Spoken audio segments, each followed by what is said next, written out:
Now I would like to show you the game that I managed to win in a very sharp line of the Najdorf variation of the Sicilian. It was played in February this year in the Bundesliga, and my opponent was young Hamburg player Niklas Huschenbeth, who shortly after that game went to study in the United States. Although before the game I thought that he's a relatively unprepared opponent, that his opening knowledge is not so big, but in fact he managed to surprise me in the opening with one line which he had quite well thought before playing. So e4 c5, d4, knight f3 d6, d4 cd, knight d4, knight f6, knight c3, a6. So I played this sharp move bishop g5, after which normally if white wins in the middle game. It's a very rare case that the game gets into the end game at all, and if it gets into the end game, it's normally either drawish or bad for white, because white normally in this line sacrifices pawns and goes for direct attack. So Huschenbeth played e6, f4, and now he played bishop e7. Well, it's one of the possible moves. The most known line of this is queen b6, queen d2, queen takes b2, rook b1, queen a3. So white has sacrificed the pawn and tries to prove that his attack is sufficient. So far, theoretical investigations have proved that white's compensation should be sufficient, but maybe only sufficient for a draw. So queen b6 remains one of the most critical answers against this opening, but also quite critical are knight bd7 or bishop e7 that Niklas played. Okay, so we went on playing theoretical moves. Queen f3,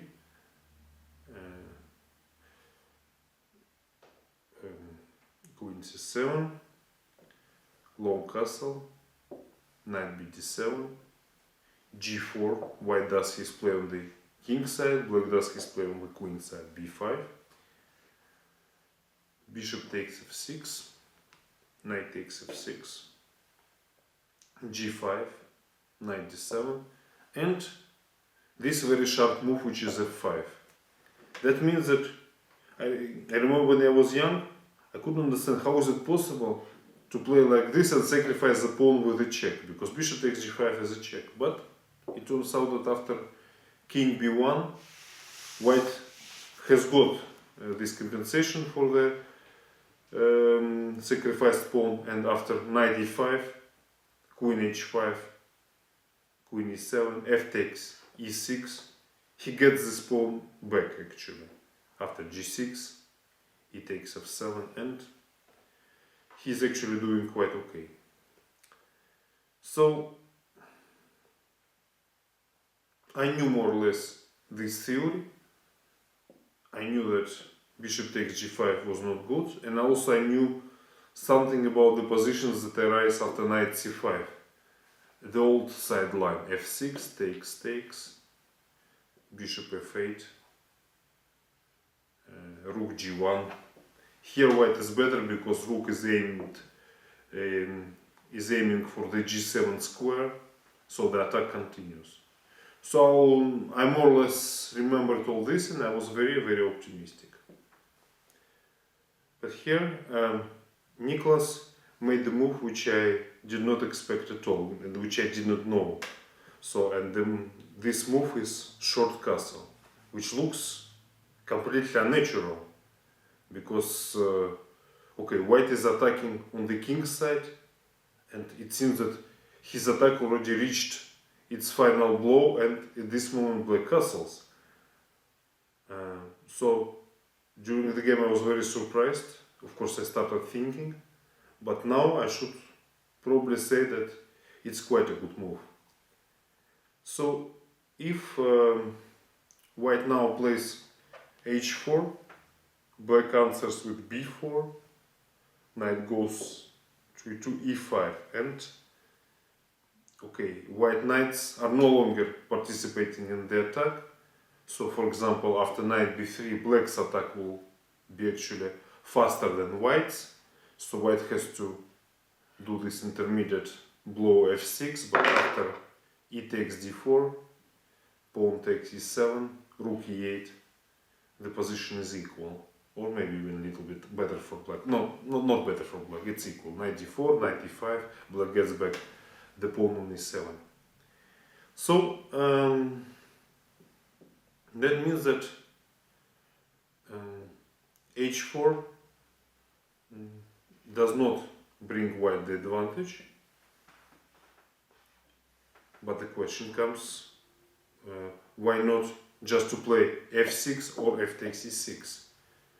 Okay, after f takes e6, I could see that after pawn takes, knight takes, we change queens like this. Rook takes f3, knight takes c7, rook a7. Later on, black takes the pawn on g5 if I play knight d5, and if I play knight e6,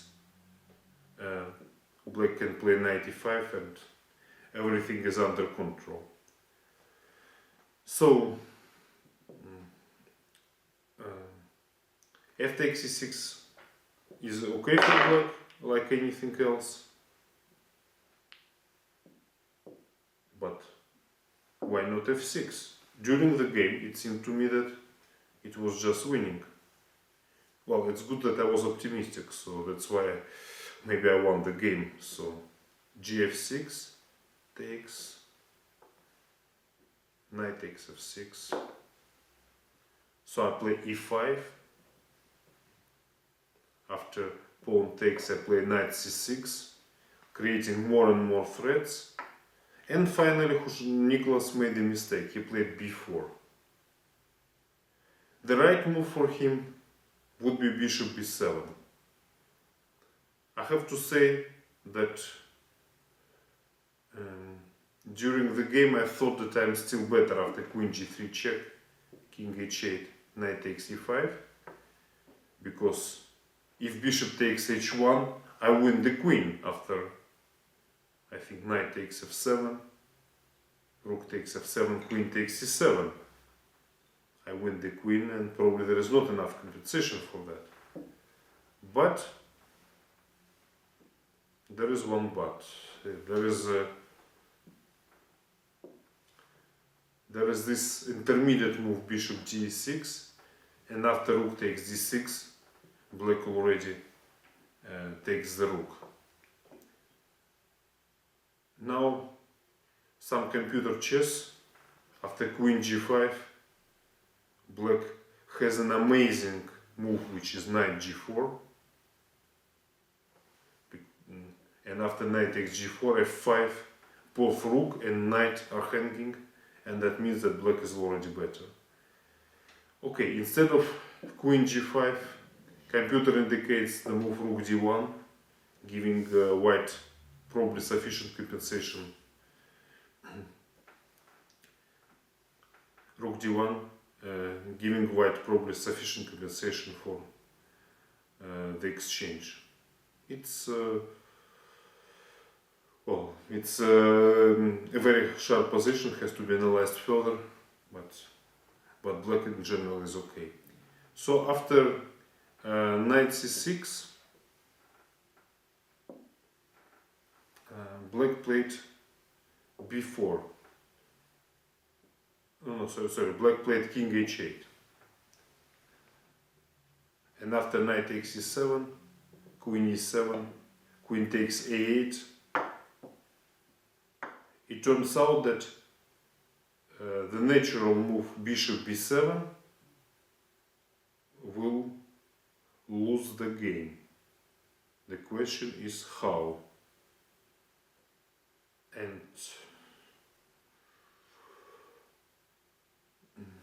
the answer, as far as I remember, is this: queen e7, rook a8, queen e3, bishop takes h1, queen takes e5. Now white has a very strong attack for the sacrificed pawn.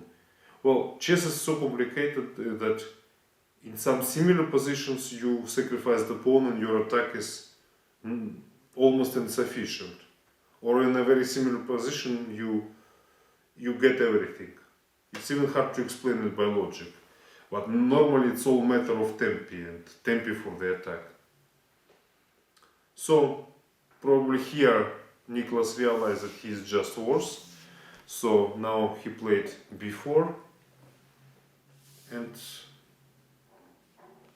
now I could play queen b8 by attack e5 pawn, forcing black to play knight d7, queen c7, b takes c3, queen takes c3, queen g5, king b1.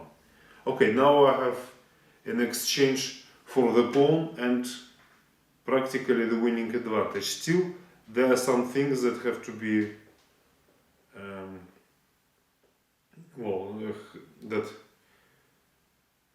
have to be taken care of, some things that have to be accurate, and this is what I did not achieve here in this game.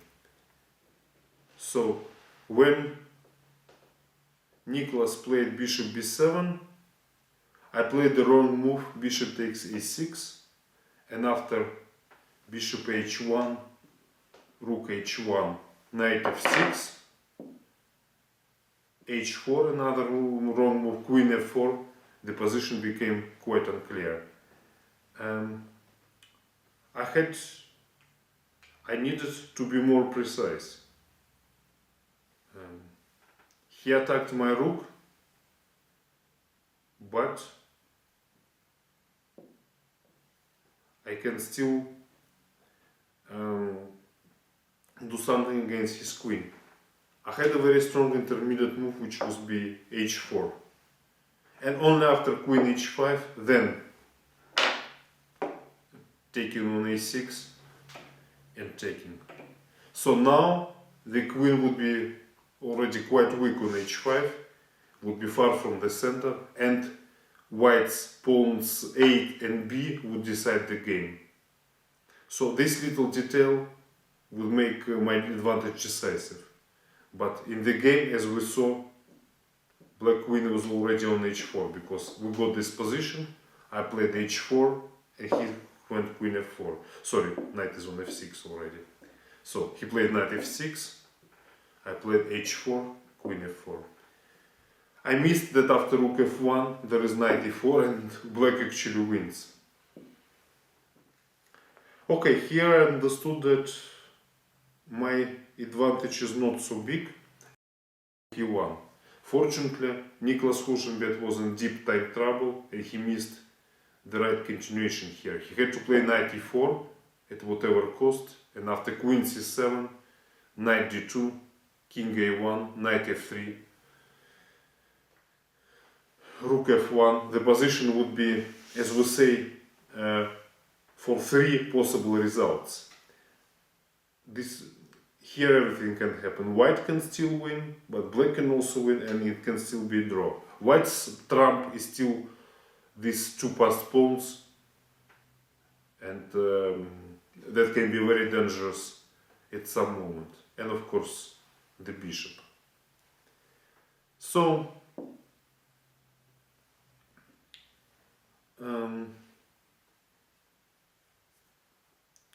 Nicholas played rook d8, trying to defend the c5 pawn, but now I'm just playing quietly a3, and already white's advantage is very serious. So then it was queen d4, queen c7, rook d7, queen takes e5, queen takes e5, rook takes e5. Well, of course now white's position is completely winning, because he has bishop and a pawns, passed pawns against knight, and two protected pawns. Bishop is much stronger than knight, and of course 3 pawns is not the same as 2. So, well, now Nicholas tried his last chances. He played rook d4. I played h5 and knight d7, rook a5, king g7. Okay, now time comes to push my pawns. I played b4, f5, c3. So also showing that his rook can be also misplaced sometimes. He played rook d6, and now I played c4. Okay, get c5 with the tempo.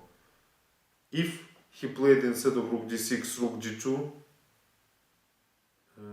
I wanted to play bishop c8, and if knight goes, I would take the pawn on e6. So that was the idea. So after rook d6, c4, f4,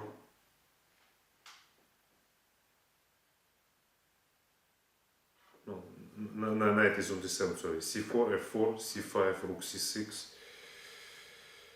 bishop e5, rook c7, I could just take, c6, rook f7, rook c5, f3, rook c1, f2, rook f1. So I'm just in time to stop his passed pawn, and now I'm coming b5, b6, b7. So after some thought, Nicholas preferred to resign, because if he plays e5, I play